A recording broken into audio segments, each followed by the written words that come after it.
یو سمستر موږ د قمر د خپل د هلکانو معاشونه مې کم کړي دي، هلکان مې ټرمینیټ کړي دي، یعنې ډوډۍ کوم تغییرات راوستي دي تر څو پورې موږ ستاسو پیسې هغه کوو. یو څه مصارفات په لندن کې وو، هغه قمر ورکول، هغه ما خپل په غاړه واغوستل تر څو پورې دا ستاسو پیسې څه نه برابرې کړو. والحمدلله یو سمستر هم خو په هر څنګه برابر هم کو، ځکه هلته موږ سره هر څه فکس وي. والحمدلله دا 2 نور سمستره موږ پرون شپه وکولی شول چې زموږ قمر هالند کې چې کوم موږ قمر لرو په هالند کې هغوی په غاړه باندې واغوستو، وایي دا 2 نور سمستره موږ په غاړه. خو هغه نه بعد انشاءالله الله سبحانه وتعالی عظیم ذات دی او موږ سره به نور همکاري وکړي. نو هدف مې دا دی چې موږ دلته واقعا جد و جهاد کوو چې تاسو ته امکانات برابر کړو او تاسو مې هغه طرف نه جد و جهاد وکوئ چې خپل ځان یو ځای ته ورسوئ. یعنې دا باید دو طرفین وي، یو طرفین نشي کېدلی.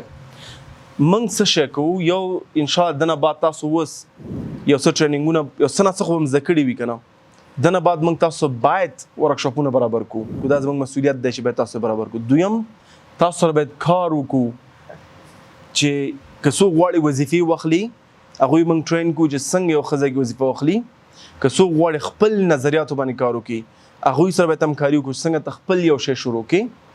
او که څوک حتی د دې ضرورت هم لري چې هغه سره باید انویسټمنټ وشي، پیسې ورته ورکړي چې خپل یو کار شروع کړي، هغه سره به هم موږ یو لاره پیدا کوو چې تاسو سره لازم انویسټمنټ خپل کارونه مخکې ویسئ.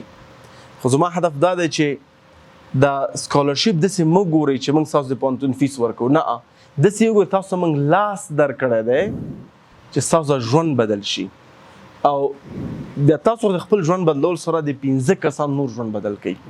یو سټیج د افغانستان کرته وایم یو اولیه سټیج دی چې هلته فقر دی، خلک وږي دي، صحت مشکلات دي، ترافیکي مشکلات دي، یعنی په هر حالت کې فقر دی. فقر صرف منګه خوراکي فقر ته نشو ویلی، ذهني فقر ته ویلی شو، فکري ته ویلی شو. همدا اوس موږ یو فاینانشل اکاونټنټ پسې ګرځو او دا زمونږه دویمه میاشت ده چې موږ ته کس نه پیدا کېږي. یعنې مسلکي خلک افغانستان کې نشته دی. ته همدا اوس یو تکړه موشن ګرافیک ډیزاین څوک نه پیدا کېږي. محدود خلک دي، هغه په هغه جنسیانو کې کار کوي چې هغوی ته 2 لک یا 2 لک افغانۍ معاش کوم چې موږ نشو ورکولی. نو چې هر یو ملک ته د فقر نه وباسي، د اولي حالت نه وباسي، د هغه ملک تعلیم به زیاتی. تر څو خلک تعلیم یافته شي بیا هغوی 2 کاره کوي، یا خدمات خلکو ته وړاندې کوي یا پروډکټس. چې کله خلک ته مفته شول ځکه دوی پروډکټیو شي. دا نن ته یو ځوان نه پوښتنه وکړه ته بېکاره یې، څو کاله 3 کاله کېږي، ښه 3 کالو کې کوم کتاب دې ولوستو؟ نه. قرآن دې حفظ کو؟ یو سپاره خو به حفظ کړی وي؟ نه. زه اکثر خلک نه پوښتنه کوم د کوڅې عکس راولېږه، کوڅه خو به دې پاکه کړې خپله که نه؟ هغه مو نه. نو دا یو فکري فقر دی. نو چې تعلیم وي یو سړی بیا نشي کولی چې په ارامه کښېني، هغه به یا خدمات وړاندې کوي یا به یو پروډکټ جوړوي. په دې کې موږ ښه مثالونه لرو. سنګاپور کوم پروډکټس لري؟ تاسو میډ ان سنګاپور چې لیدلی دی، لیکن د هغوی خدمات وړاندې کوي. تاسو میډ ان یو کې چې لیدلی دی چې 3.2 ټریلیون ډالرز د هغوی اکانومي ده، هغوی خدمات وړاندې کوي. لیکن میډ ان جرمني مې لیدلی دی، د هغوی فوکس پر پروډکټس باندې دی. تاسو میډ ان یو اس اے چې لیدلی؟ نه، ځکه هغوی به خرڅوي. هر یو ملک خپل خدمات لري. هغوی انډسټریل د انډسټري جوړه کړې ده امپورټ کې مختلف ملکونو ته. یعنې هر یو ملک خپل یو شی لري چې خلکو ته وړاندې کوي. نو افغانستان د دواړو کیفیت لري، هم د خدماتو او هم د پروډکټس. ځکه معدنیات لرو، زراعت لرو، منګه امکانات د خدماتو ټوریزم لرو، ځکه د افغانستان تاریخي هیواد دی. یعنې ډېر څه کولی شو. ځوانان لرو، نسل هم ځوان دی. جاپان غوندې مشکل نه لرو.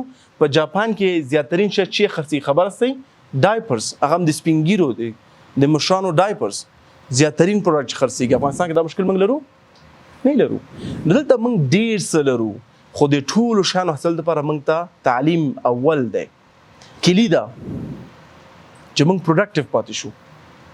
هغه نه بعد چې ته کله دا دواړه ولرې ستا اقتصاد جوړېږي. اقتصاد دې جوړ شو، ته بیا دونه پیسې ګټې کوم چې دومره ته نه مصرفې. همدا اوس افغانستان په ټریډ ډیپوزټ کې روان دی.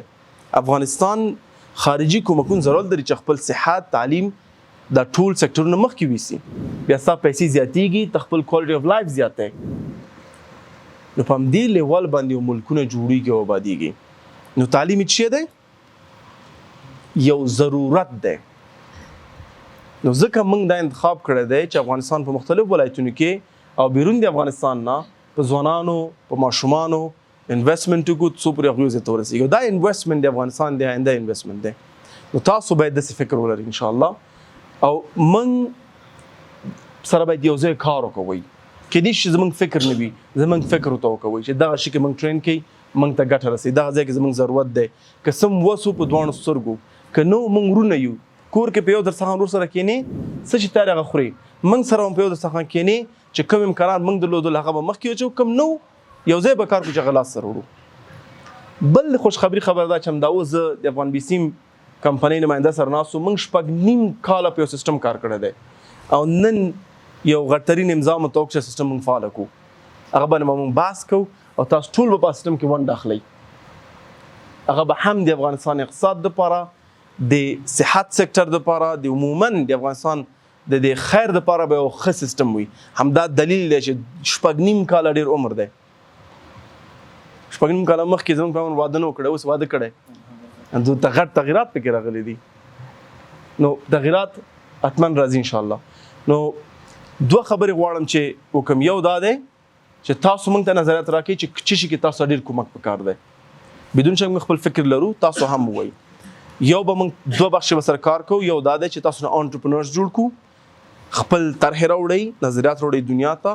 دویم که څوک انټرست د وظیفو لري چې موږ هم کمپنیګانو سره خبرې کوو، تاسو سره وظیفې درکړي او هم تاسو هغه وظیفو ته آماده کړو. موږ دلته قمر کې په خپل نور ارګانونو کې تاسو انټرنشپونه درکړو چې هلته ورسېږئ.